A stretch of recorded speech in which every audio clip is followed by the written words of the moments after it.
నేనైనా నువ్వైనా ఇల్లు కట్టుకుంటాం కదా. ఇల్లు కట్టుకునేటప్పుడు మనం మోరి కడతాం. మోరి నీళ్ళు మన ఇంట్లో వాటర్ వేస్టేజ్ వాటర్ బయటకు పోవాలి కదా. నేను ఒక్కటి అడుగుతాను, మిమ్మల్ని అడుగుతున్నా, మీడియా వాళ్ళని అడుగుతున్నా ప్రశ్న. మనం ఇల్లు కట్టుకుంటే మోరి హైట్ కడతామా డౌన్లో కడతామా? మీరు చెప్పండి. అంటే న్యాచురల్గా పోయేటట్టే కడతాం కదా. అంటే ఏమంటారు అది, గ్రావిటీలో గ్రావిటీ అంటే ఇట్లా లేదు, గ్రావిటీ అంటే ఇట్లా డౌన్లో పోతుంటుంది. ఎవడన్నా ఇట్లా లేపు కడతాడా మోరి? ఎవడన్నా కట్టడు కదా ఎవడు. నేను ఎక్సెప్ట్లో చెప్తాను మీకు ఈ కథ. చాలా విచిత్రమైన సంఘటన చూసాను నేనైతే. నేను 15 నెలల నుంచి ఉత్తమ్ కుమార్ రెడ్డి గారు ఏమైనా పడుతున్నాను. మహబూబ్ సాగర్ ఎక్కడ వాయే, దానికి చెరువు నింపుదాం, నీళ్ళు ఎక్కడ వాయే, కాళేశ్వరం ఎక్కడ వాయే, మీ అధికారులు ఏం చేస్తున్నారో, నిద్రపోతున్నారని నాకు చిక్కలుగా అడుగుతున్నా. అసలు కథ తెలిసింది మొన్న. ఒక అధికారి చెప్పిండు, 1 గంట టైం ఇచ్చి, సార్ ఈ అన్నీ నేను సపరేట్ చెప్తాను, ఎందుకంటే డీటెయిల్ రాయింది ఇంపార్టెంట్. ఇది మళ్ళీ కొంత పక్కదారి పోయే అవకాశం ఉంటుంది. ఇదంతా చాలా బాగా స్టడీ చేశాను నేను కూడా. నేను నెక్స్ట్ మళ్ళీ మీకు Kaleshwaram, Mallanna Sagar and Kondapochamma and Singur and మా సంగారెడ్డి మహబూబ్ సాగర్, ఇది మళ్ళీ రేపు ఎల్లుండో నేను మీకు చాలా డీటెయిల్గా చెప్పాల్సిన అవసరం కూడా ఉంది. ఎందుకంటే ప్రజల పైసలు, ప్రజల సొమ్ము, కేసీఆర్ జాగీర్ కాదు, నా జాగీర్ కాదు, ఎవరి జాగీర్ కాదు. పైసలు ఇవి మన పాకెట్ పైసలు కావు, ఇవి పబ్లిక్ పైసలు.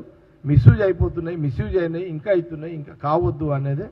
ఎందుకంటే కాంగ్రెస్ పార్టీలో ఆ రకమైనటువంటి ప్రోత్సాహం ఉండదు. కాంగ్రెస్ గవర్నమెంట్, కాంగ్రెస్ పార్టీలో ఇట్లా దోసుకొని తినే యొక్క ప్రోత్సాహం ఎవరు కూడా చెయ్యరు. అది రాహుల్ గాంధీ గారి ఈ కాంగ్రెస్ పార్టీలో అలాంటి అవకాశాలు ఉండవు ఇదంతా. కాబట్టి ఇప్పుడు సమస్య అంతా ఏంటంటే, ఈటెల రాజేందర్ బీజేపీ బీఆర్ఎస్, ఆయన బీజేపీ లీడరా బీఆర్ఎస్ లీడరా? ఈ క్లీన్ చిట్ ఇచ్చిన దానికి కిషన్ రెడ్డి గారే చేయాలి. మీ ఎంపీ అంటావా, మీ బీజేపీ ఎంపీ అంటావా? మరి ఆయన క్లియరెన్స్ ఇచ్చిండు, దీనికి నువ్వు ఏం చెప్తావు? లేదు, ఎందుకంటే ఇంచుమించు ఆయన కేసీఆర్ క్లీన్ చిట్ ఇచ్చినట్టే బీఆర్ఎస్కి ఇచ్చినట్టే కదా. కాబట్టి ఇప్పుడు ఇంకో ఈ కన్ఫ్యూజ్ కూడా కాంగ్రెస్ పార్టీ మీడియా ద్వారా ప్రజల ముందు ఉంచుతున్నది.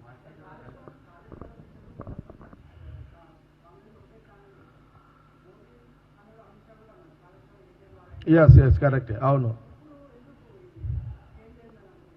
ఎవరు? ఒకటే అది పెట్టుకోండి. ఒకప్పుడు పార్టీ బయటకు వచ్చేటప్పుడు, బీజేపీలోకి వచ్చినప్పుడు విమర్శించిన రోజు ఈ రోజు లేదు. ఒకటి, ఈటెల రాజేందర్ గారు నా మెడకాడ చుట్టుకుంటుందని కేసీఆర్తో సరెండర్ అన్నా కావాలి. ఈ పంచాయతీలో అండర్స్టాండింగ్ అన్న కావాలి. ఎవరెవరు? కేసీఆర్ గారు అండ్ హరీష్ రావు గారు, ఈటెల రాజేందర్ గారు. వాళ్ళు సిండికేట్ అయ్యుంటారా? సిండికేట్ అయ్యిర్రా? ఏం సిండికేట్? ఈ కమిషన్ ముందు కమిషన్లు తప్పించుకోవడానికి సిండికేట్ అయ్యారా? Number 1 doubt. నంబర్ 2, మా ఈటెల రాజేందర్ ఆడికగలడానికి కిషన్ రెడ్డి గారు, మోడీ గారు క్లియర్ నువ్వేది పరిచయం అవుతావు, నువ్వు అండర్స్టాండ్ చేసుకోని క్లియరెన్స్ ఇచ్చిరా? అండర్స్టాండ్ ఇంటర్నల్గా. నంబర్ 2 అనుమానం.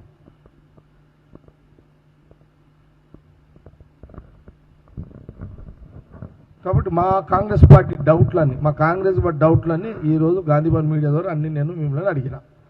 మీరు దీన్ని క్లారిఫై చేయండి. చేయకపోతే మళ్ళీ మేము ఎవరో తెలిపోవాలి కదా. బీజేపీయా బీఆర్ఎస్ఆ? అండర్స్టాండింగ్ అయ్యిరా కాలేరా? ఏదో ఒకటి తెలంగాణ ప్రజలకు తెలిసిన అవసరం ఉన్నదని కాంగ్రెస్ పార్టీ అభిప్రాయం.